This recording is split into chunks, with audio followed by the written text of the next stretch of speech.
Hello, travelers. Welcome to episode 10. I am Anna. And I am Lucas. Today, we are going on an adventure.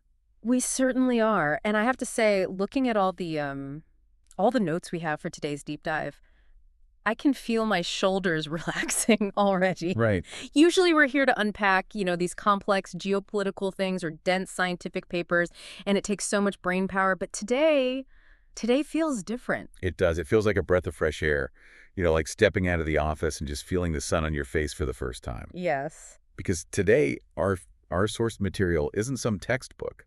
It's the universal, sometimes chaotic, beautiful, and occasionally stressful experience of travel. We are absolutely going on a journey. And for everyone listening right now, I just want to set the mood before we even, pack our bags. Nope. I want you to imagine you're not commuting, you're not doing the dishes, you're not sitting at a desk under fluorescent lights. No, imagine you're in a really, really comfortable chair, maybe on a balcony somewhere, or in a cozy lodge by a fire. The pace of today's deep dive is going to reflect that. We're in no rush. Not at all. The flight isn't leaving without us. We have plenty of time. Exactly. We want to move through this slowly, clearly, peacefully. We want to savor the vocabulary and the grammar of travel just like you would, I don't know, a cold drink on a hot afternoon. Or a hot cocoa by a fire. Yeah. And we have quite the itinerary planned out. We're going to start by looking at the psychology of holiday choices, that eternal battle between the beach and the mountains. Right. And then we're going to navigate the labyrinth that is the airport, which is a deep dive all on its own, really. It really is. We also have a very specific, very powerful tool to give you today. It's a piece of grammar called the past continuous. Now, that sounds technical, I know. It sounds like schoolwork. It does. But I promise you, by the end of this hour, you'll realize it is the secret ingredient to telling a really captivating story.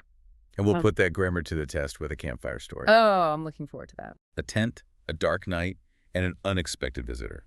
And finally, we're going to challenge your brain and ours, let's be honest, with a memory game. It's a full trip, but a relaxing one. So let's start at the very beginning. The planning phase.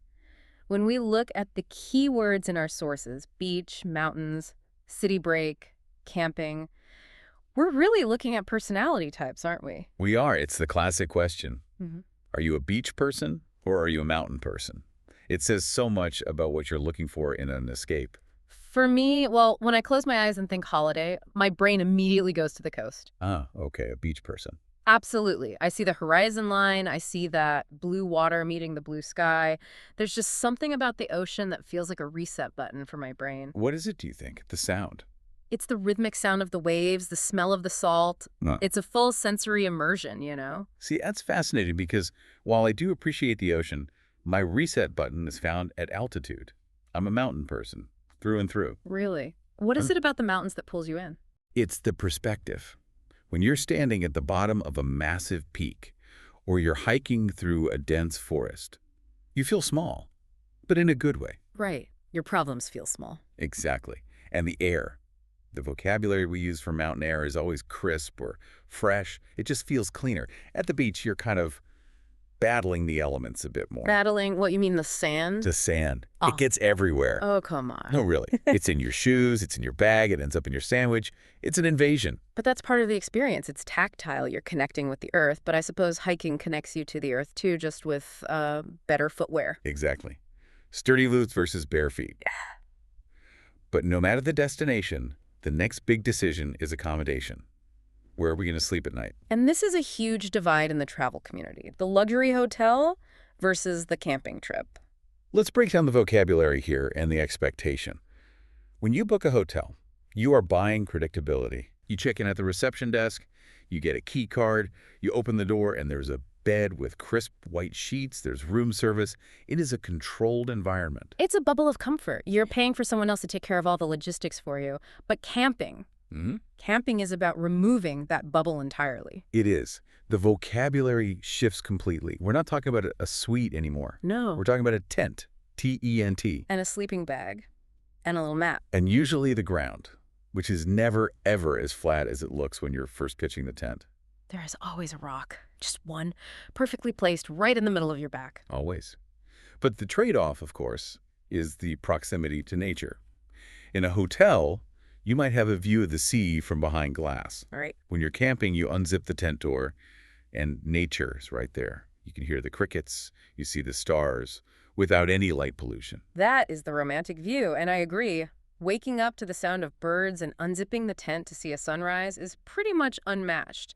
But the preparation required for these two is just vastly different. Which brings us to the suitcase. Or the backpack. But let's stick with the suitcase because that's where the drama usually happens. It's the vessel of our hopes and dreams, and usually the vessel of our anxiety. Why do we do this? Why do we pack for a version of ourselves that doesn't actually exist? I look at my suitcase and I think, yes, on this trip, I will read 4 novels, learn to paint, and go to 3 formal dinners. Even though you're just going to the beach for a weekend. Exactly. This preparedness anxiety. We pack for every possible scenario. What if it rains? What if there's a heat wave? What if I get invited to meet the queen? Let's look at the essentials from our notes, just to ground ourselves. If we are heading to the beach, what are the absolute non-negotiables? Okay, well, top of the list has to be sun cream. Or sunscreen, depending on where you're from. Vital. If you forget that, the holiday's ruined on day 1. Then sunglasses. To protect your eyes and, look cool. Of course. And the swimsuit. Or swimming costume. Right, those are the essentials. But then comes the extra layer, the 3 pairs of shoes, the heavy jacket just in case, the gifts you bought for your family. And suddenly, we face the universal problem. The physics problem. The volume of the clothes is greater than the volume of the suitcase. It is the moment of truth. You're in the hotel room, the taxi's coming in 10 minutes, you've folded everything, you've rolled your socks, but the zipper is creating a gap. It looks like a mouth that just won't close. I think we need to act this out. I want everyone to picture the scene. The suitcase is on the bed. It's bulging. It looks like it's about to explode. I am pulling the zipper, but it's stuck. It's stuck on a towel. It's always a towel. Yes. You need more leverage. This is where the teamwork comes in. The person standing by me, in this case, has to intervene. Move. Let me try. And what is the solution? It is the most undignified solution in all of travel. The suitcase sit. You have to use your body weight. You have to sit on it. Imagine it. You climb up onto the bed, you position yourself over the luggage, and you just drop. And you bounce a little bit.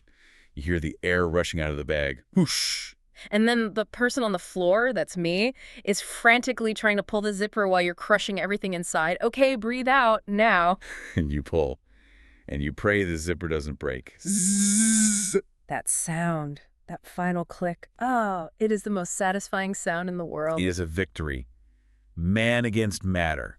We have conquered the suitcase. But once the suitcase is closed, the relaxation doesn't start. Oh. Not yet. No. Because now we have to go to the airport. The airport. Sociologists often call airports liminal spaces. Liminal. That's a great word. What does that mean in this context? It comes from the Latin word limen, which means threshold. So it's a place that is between, you aren't at home anymore, but you aren't at your destination yet. You're nowhere. You're in transition. Exactly. And because you're in this transitional space, the normal rules of life don't really apply, which is why people feel so strange. That explains why it's totally acceptable to eat a full burger at 7 a.m. in an airport or sleep on the floor. Right. Society's rules are suspended. But the airport has its own very, very strict rules. It's a place of high procedure. Let's walk through the vocabulary of that procedure. It's a ritual we all know by heart. It starts with the ticket, which these days is usually a QR code on your phone, but we still call it a ticket. Then check in. This is the moment of separation. You hand over that heavy suitcase we just sat on, and you just hope you see it again on the other side. Then comes the main hurdle, security, and finally the reward. The gate, and boarding. Ticket, check-in, security, gate, boarding. It sounds so smooth when you list it like that. But it's never smooth. Never. And our sources highlight the stressors that disrupt this flow. The first one is what we call the panic. Ah, yes. The pocket pat down. You know this feeling. You are standing in the queue for security. There are 100 people behind you. And you reach into your pocket to grab your passport. And your fingers touch. Nothing. Just lint. That feeling, it's like an electric shock goes through your whole body. The blood drains from your face. Where is my passport? You check the left pocket, empty. You check the back pocket, empty. You start frantically checking your bag. You start to sweat. And then you look down. And it is in your hand. It's always in the hand. Or you gave it to your partner to hold 5 minutes ago, but for those 10 seconds, you envision your entire life just ending. You see yourself living in the airport forever, like that Tom Hanks movie. It's a primal fear. Yeah. Without that little book, you have no identity. You can't move. So we survived that, and then we hit the security check. This is the strangest human ritual of modern times, isn't it? It really is. I mean, imagine explaining this to someone from 100 years ago. Yes, to travel, we must all stand in a line, take off our shoes, remove our belts, take our computers out of our And bags. stand in our socks while a stranger scans us. It's a very vulnerable moment. You're half-dressed in public. You're worried your socks have a hole in them. You're worried that maybe, just maybe, you accidentally became a criminal since you left the house. Did I pack a sword? No, I definitely didn't. But what if? And the liquids. The tragedy, the full water bottle. You just bought it. And the security officer looks at you like you're carrying a dangerous weapon. Throw it away. It breaks your heart every time. But let's say we make it through. We put our shoes back on. We find our gate. We are ready to relax. But then we look at the big screen. And you see that one word flashing in yellow or red. Delayed. The enemy of the traveler. So what do?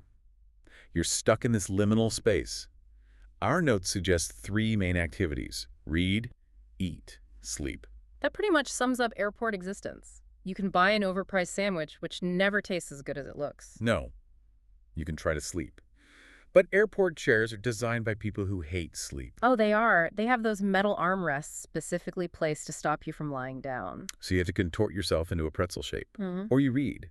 Or, more likely, you just stare at your phone and watch the clock. But you have to be careful. You can't relax too much. Because the airport is so loud, there are announcements constantly. Bing bong, Mr. Smith, to a white courtesy phone. And if you tune it out, if you put on your noise-canceling headphones and close your eyes, that's when danger strikes. This brings us to a scenario that I think everyone fears. I want to play this out. I want to really feel the adrenaline of this moment. Okay, set the scene for us. Okay. You're at the airport.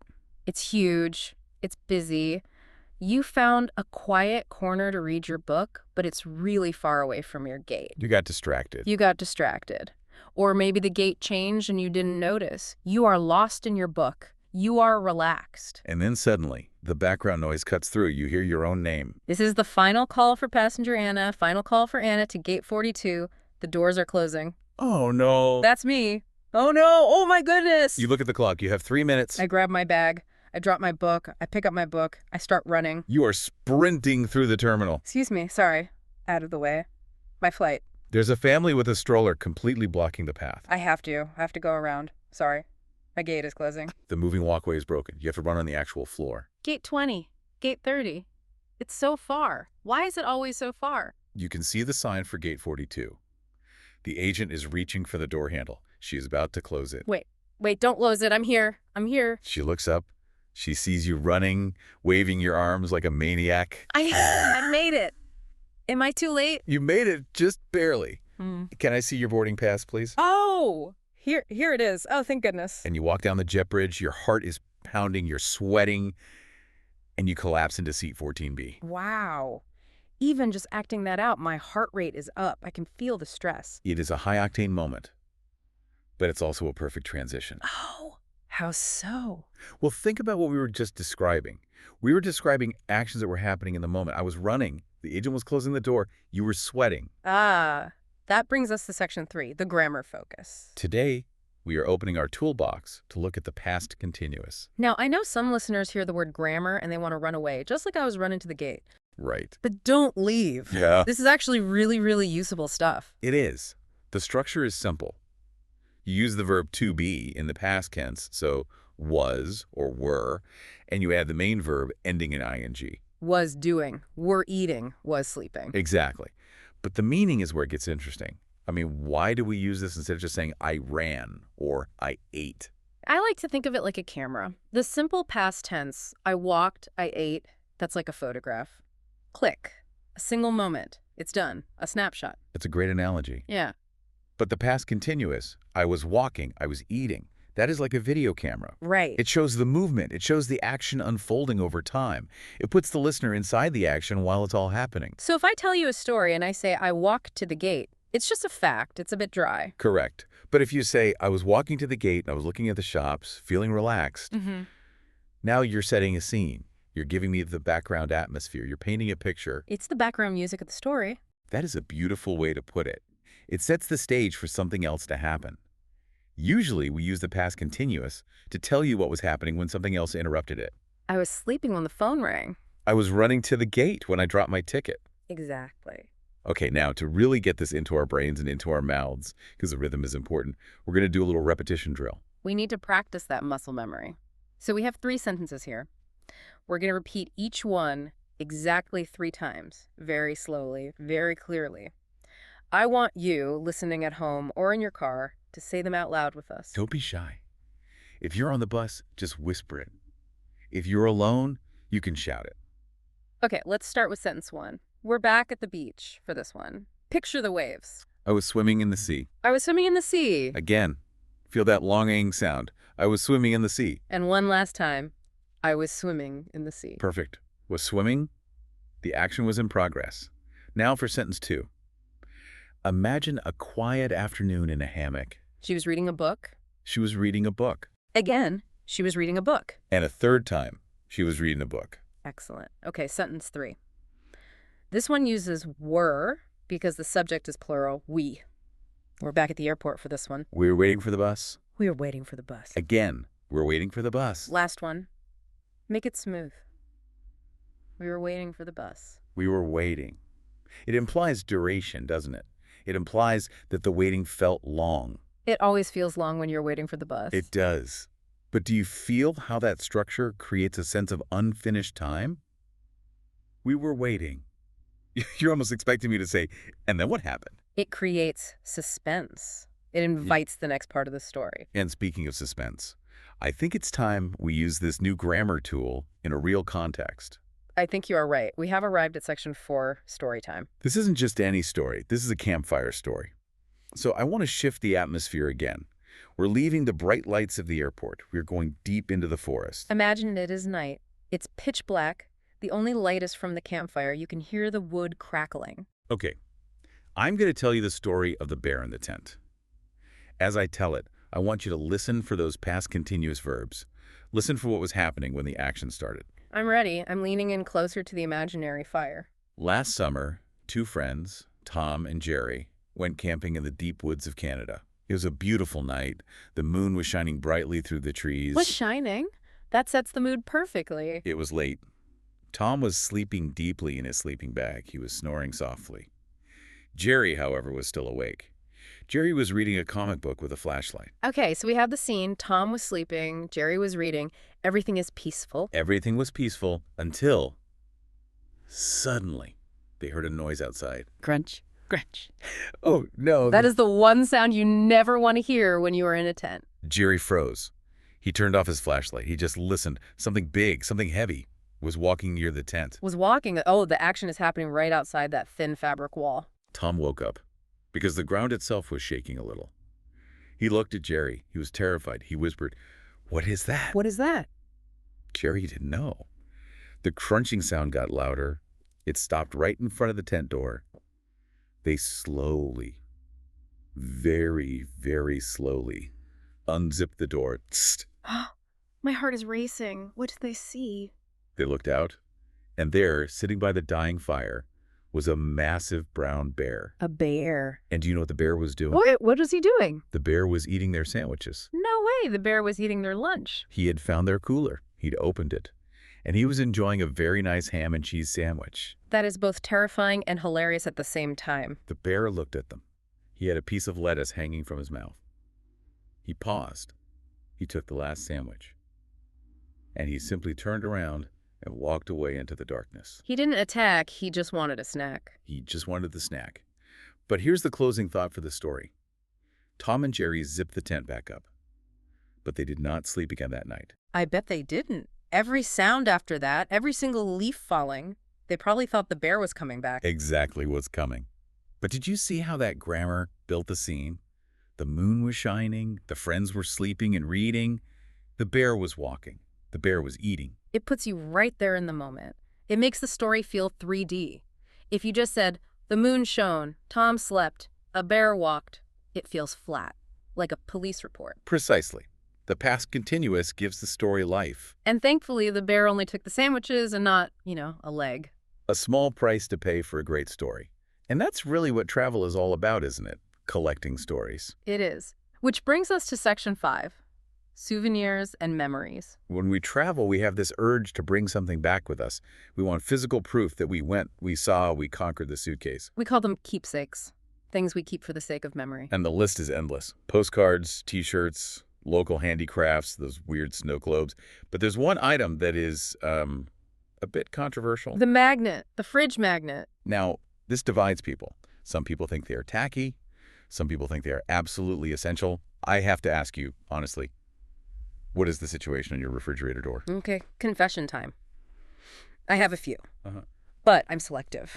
I only buy the ones that look like little works of art, not the plastic ones with the city name in a terrible font. What about you? I have no shame. I buy the tackiest, brightest, ugliest magnet I can find. I have one from a gas station in Texas that's shaped like a boot. I love it. Right. Because every single time I go to the fridge to get milk, I see that boot. And for just one split second, I'm back in Texas. I remember the heat. I remember the road trip. It's a memory anchor. A memory anchor. That's a really nice way to look at it. I'm more of a postcard person. I buy them with the intention of sending them to friends. I think, oh, my grandma would love this. And do you send them? No. Yeah. Ever. I write them, I put stamps on them, and then I forget to post them. I just bring them home with me. So now I have a drawer full of unsent postcards. That counts as a souvenir. It's a souvenir of your good intentions. That's true. But I think the biggest souvenir these days isn't physical at all. It's digital. Photography. Oh, this is a huge topic. The camera, or rather the phone, has completely changed how we experience travel. Well, there's a debate there, isn't there, about being in the moment versus capturing the moment. Right, and there's a difference between taking a photo of the view, the majestic mountain, the sunset over the ocean, and taking a selfie. When you take a photo of the view, you're looking outward, you're appreciating the world. When you take a selfie, you're inserting yourself into the scene. Look at me, I was swimming in the sea. Exactly. You're proving you were there. Which there's nothing wrong with, of course. Yeah. But sometimes I do think we get so busy documenting the holiday that we forget to actually have the holiday. We spend 10 minutes trying to get the perfect angle of our ice cream, and by the time we actually eat it, it's melted. Precisely. The best memory is the one that's stored in your brain, not on a server somewhere. And speaking of brains and memory, we have arrived at the final leg of our journey today, and this is going to be a challenge. Section 6, the memory game. Usually this is a children's game called I Went to the Market, but since we're travelers, we're going to play I Packed My Bag. This is a cumulative memory game. Cumulative just means it builds up, it accumulates. Here are the rules for our listeners. I'm going to start. I'll say I packed a something. Then it's my turn. I have to repeat what you said and add a new item of my own. Then it's back to me, and I have to repeat everything you just said, which includes my first item, and then add a third. And we go back and forth like a tennis match until we have packed a total of 8 items. 8 items. That is a lot to remember. It is. If we forget one, we lose. And we will probably sound very foolish. But that's part of the fun. We do have a specific list of items we need to include to make sure we cover the vocabulary. Right. The list is a hat, a book, a camera, sun cream, a swimsuit, a toothbrush, a map, and a sandwich. A sandwich in the suitcase. Listen, after that bear story, you can never be too careful with your sandwiches. You have to hide them. That is a fair point. Okay. Are you ready? I'm focused. My mind is a steel trap. Let's do this. Okay. Turn 1. Very easy. I packed a hat. Easy. Turn 2. I packed a hat and a book. Okay. Turn 3. I packed a hat, a book, and a camera. Okay. Visualization helps here. I'm picturing it. The hat on the head, book in the hand, camera on the neck. Turn 4. I packed a hat, a book, a camera, and sun cream. Vital. Can't get burned. My turn. Turn 5. I packed a hat, a book, a camera, sun cream, and a swimsuit. Okay, we are crossing the halfway point now. The list is getting long. Turn 6. I packed a hat, a book, a camera, sun cream, swimsuit, and a toothbrush. Dental hygiene is important. Okay, turn 7. This is the long one. I have to remember 6 things before I can add mine. Deep breath. You can do it. I packed a hat, a book, a camera, sun cream, a swimsuit, a toothbrush, and a map. A map. Who uses paper maps anymore? Okay. This is it. The final turn. Turn 8. The pressure is on me. I have to get the whole sequence right and deliver the final mystery item. Take your time. Don't rush it. Okay. I am visualizing the suitcase. I packed a hat. I packed a book. I packed a camera. I packed sun cream. I packed a swimsuit. I packed a toothbrush. I packed a map. And I packed a sandwich. You did it. You remembered the sandwich. I did. I was so worried I was going to say the bear instead of a sandwich. Let's hear that full list one more time, just to revel in the victory. I packed a hat, a book, a camera, sun cream, a swimsuit, a toothbrush, a map, and a sandwich. That is a very, very strange suitcase. I would not want to be the customs officer who opens that bag. Sir, why is there a ham sandwich next to your swimsuit? It's for the bears, officer, obviously. Well done, and well done to you if you were listening and managed to say the list along with us. It's a great workout for the brain. Memory is a muscle, you know? The more you use it, the stronger it gets. Just like learning a language. Exactly. Every time you practice these words, every time you drill the grammar, you are packing your mental suitcase. Well, we have reached the end of our itinerary today. We've traveled a long way in this hour. We have. We started debating the beach and the mountains. We struggled with a suitcase zipper. We survived the panic of the lost passport and that breathless run to the gate. We learned how to paint a moving picture with the past continuous. I was swimming, she was reading. We met a bear who had a particular taste for picnics. And we successfully packed a sandwich without squishing it. It has been a true adventure, and I hope, for everyone listening, that this deep dive felt like a little holiday, a small break from the routine. A peaceful escape. Before we sign off, we usually like to leave you with a final thought to mull over. We talked a lot about memories today, and we try so hard to make our holidays perfect. We want the perfect hotel, the perfect weather, the perfect photo. But so often, things go wrong. Exactly. A flight gets delayed. It rains when you're camping. A bear eats your lunch. In the moment, these things are stressful. They feel bad. But give it a year. And they become the best stories. They do.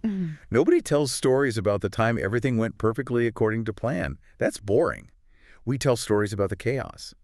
So the next time you're traveling and something goes wrong, just take a deep breath and think, this is going to be a great story for the campfire. That is a wonderful perspective. Embrace the chaos. Embrace the adventure. Thank you for traveling with us today. I am Anna. Wait a minute. I'm Anna. Oh, see? I'm so relaxed, I forgot who I am. I'm Lukas. And I am Anna. Safe travels, everyone.